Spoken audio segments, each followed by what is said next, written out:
بسم اللہ الرحمن الرحیم۔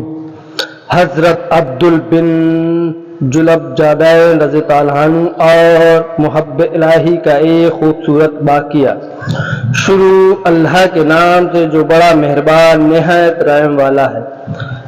محبت الہی کا جذبہ انسان کے دل میں ہو تو اللہ تعالیٰ بڑی قدردانی فرماتے ہیں۔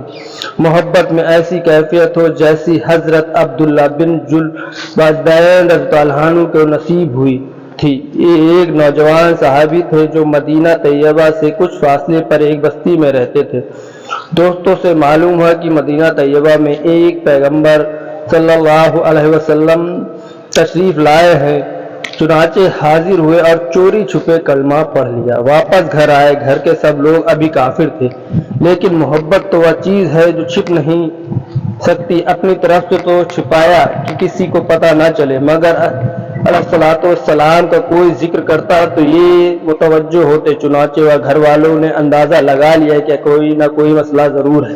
ایک دن چاچا نے کھڑا کر کے پوچھا، بتاؤ بھائی کلمہ پڑھ لیا؟ فرمانے لگے، جی ہاں چاچا۔ کہنے لگے، اب تیرے سامنے دو راستے، یا تو کلمہ پڑھ کر گھر سے نکل جا، اور اگر گھر میں رہنا ہے تو پھر ہمارے دین کو قبول کر لے۔ چنانچہ ایک ہی لمحے میں فیصلہ کر لیا۔ فرمانے لگے، میں گھر تو چھوڑ سکتا ہوں لیکن اللہ کے دین کو نہیں چھوڑ سکتا۔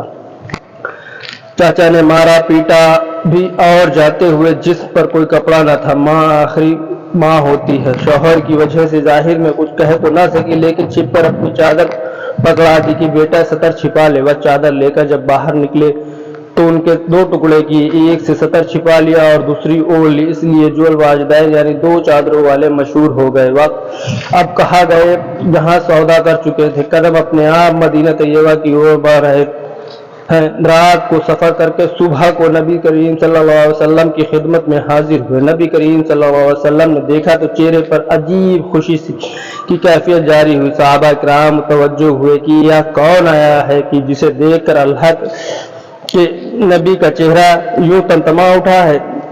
دونوں جہاں کسی کی محبت میں ہار کے وہ آ رہا ہے۔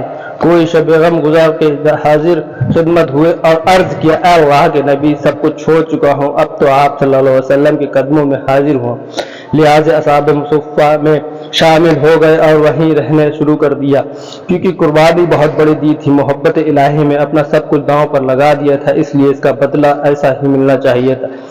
اس لیے ان کو ایسی کیفیت حاصل تھی کہ محبت الہی میں کبھی کبھی جذب میں آ جاتے۔ آج کل تو کے لوگ کی جناب جذب کیا ہوتا ہے؟ جناب حدیث مبارک پڑھو پھر پتہ چلے گا کہ جذب۔ صحابہ کرام حدیث مبارک میں آیا کہ حضرت عبدالجابین رضی اللہ عنہ مسجد نبوی کے دروازے پر کبھی کبھی بیٹھے ہوتے تھے اور ایسے جذب طاری ہو جاتا تھا کہ اونچی آواز میں اللہ اللہ اللہ کہہ اٹھتے تھے۔ حضرت عمر رضی اللہ انہیں دیکھا تو انہیں ڈانٹا، کیا کرتا ہے؟ یا سن کر اللہ کے نبی صلی اللہ علیہ وسلم نے فرمایا، عمر عبداللہ کو کچھ نہ کہو، یا جو کچھ کر رہا ہے اخلاص سے کر رہا ہے۔ کچھ عرصہ گزرا، نبی کریم صلی اللہ علیہ وسلم ایک غزوے میں تشریف لے گئے۔ حضرت عبداللہ بھی ساتھ تھے۔ راستے میں ایک جگہ پہنچے تو بخار ہو گیا۔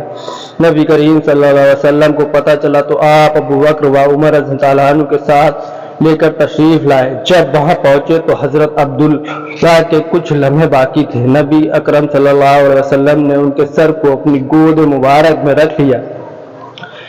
یہ وہ خوش نصیب صحابی جن کی نگاہیں چہرے رسول صلی اللہ علیہ وسلم پر لگی ہوئی تھی اور وہ اپنی زندگی کی آخری سانسیں لے رہے تھے۔ سبحان اللہ! گود مبارک میں اپنی جان اس کیفیت میں جان دینے والے کو سپرد کر دی۔ نبی کریم صلی اللہ علیہ وسلم نے ارشاد فرمایا کہ کفن دفن کی تیاری کرو۔ آپ نے اپنی چادر بھجوائی اور فرمایا کہ عبداللہ کو اس چادر میں کفن دیا جائے گا۔ سبحان اللہ! واہ اللہ! تو بھی کتنا قدردان ہے کہ جس بدن کو تیری راہ میں ننگا کیا گیا تھا، آج تو اس بدن کو اپنے محبوب کی کملی میں چھپا رہا ہے۔ سبحان اللہ! سودا کر کے دیکھے، پھر دیکھیں کہ اللہ رب العزت کیسی قدردانی فرماتے ہیں۔ ہم لوگ ہی بے قدر ہیں کہ اللہ تعالیٰ کو بھی کہنا پڑا اور انہوں نے اللہ تعالیٰ کی قدر نہیں کی جیسے کرنی چاہیے تھی۔